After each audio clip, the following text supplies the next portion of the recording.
जिन पर गैर ज़रूरी बालों से छुटकारा पाने के लिए अक्सर वो बेशतर लोग लेज़र ट्रीटमेंट की तरफ जाते हैं, जो मकबूल भी है और मामूल भी। लेकिन बहुत कम लोग इस बात से वाकिफ़ हैं कि पाकिस्तान में कूलिंग लेज़र टेक्नोलॉजी भी मुतारिफ़ करवा दी गई है।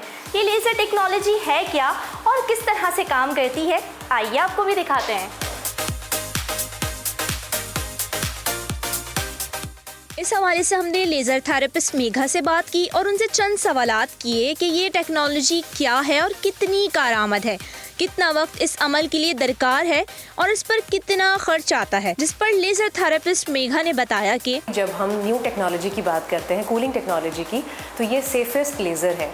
इसमें ना ही आपको बर्निंग सेंसेशन, ना ही कोई बर्निंग चांसेस हैं, ना ही कोई हीट फील होती है। This is the safest technology जिसको हम डायोड कह रहे हैं। और सबसे अच्छी इसकी बात यह है कि ये हर तरह की स्किन के लिए सूटेबल है, चाहे वो सेंसिटिव हो, चाहे वो ड्राई हो, चाहे वो पिगमेंटेड स्किन हो, क्योंकि स्पेशली जब लेज़र की बात आती है तो पिगमेंटेशन के ऊपर बहुत बात आती है। लोग बहुत परेशान होते हैं कि हम इसमें कर सकते हैं, नहीं कर सकते हैं, हम डार्क हैं, हम लाइट हैं। तो ये लेज़र जो डायोड है कूलिंग टेक्नोलॉजी के साथ, ये safe for all skin types है। वैक्सिंग आप जब करवाते हैं या कोई आप थ्रेड करवाते हैं तो वो हर 15 दिन 20 दिन में आप जा रहे होते हैं, उस वक्त आपको फील नहीं हो रहा था बेसिकली कि आप कितना इन्वेस्ट कर रहे हैं।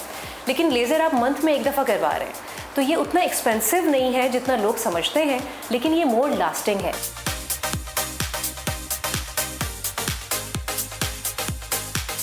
हमारे पास सबसे अच्छी जो चीज़ कस्टमर्स की आती है वो यही होती है कि ये तो हमने पहले सुना ही नहीं, हम इसको ज़रूर ट्राई करेंगे। एंड देन जब ये ट्राई करते हैं तो मेरी आदत है कि मैं ट्रीटमेंट के बीच में पूछती हूँ कि अभी आप मुझे बताएं कि कोई पेन हो रहा है आपको या कोई आपको कहीं से स्किन जलती हुई फील हो रही है।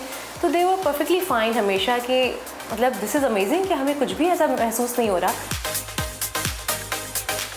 जबकि कूलिंग लेज़र ट्रीटमेंट करवाने वाले अफराद भी इस ट्रीटमेंट से मुतमईन दिखाई दिए। मुझे तो कुछ भी फील नहीं हुआ, मुझे पता भी नहीं चला कि मेरा वो लेज़र ट्रीटमेंट हो गया। मुझे ऐसा लगा जैसे कि आप किसी जेल से मसाज नहीं करते हैं, वैसा फील हुआ। मैंने कहा आई फील नथिंग, लाइक कुछ पता नहीं चला कि लेज़र ट्रीटमेंट हुई है, क्या हुआ है, नथिंग।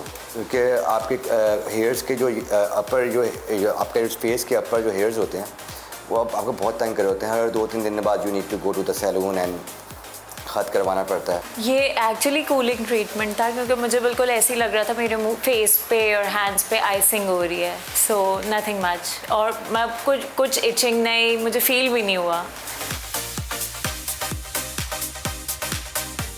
घंटों की ट्रीटमेंट मिनटों में होना किसी तोहफे से कम नहीं, क्योंकि एक तो ये शहरियों के जेबों पे भारी नहीं और दूसरा इसका कोई साइड इफ़ेक्ट नहीं। कैमरामैन शाहिद बलोच के साथ सैयदा ज़ीनत, समा, कराची।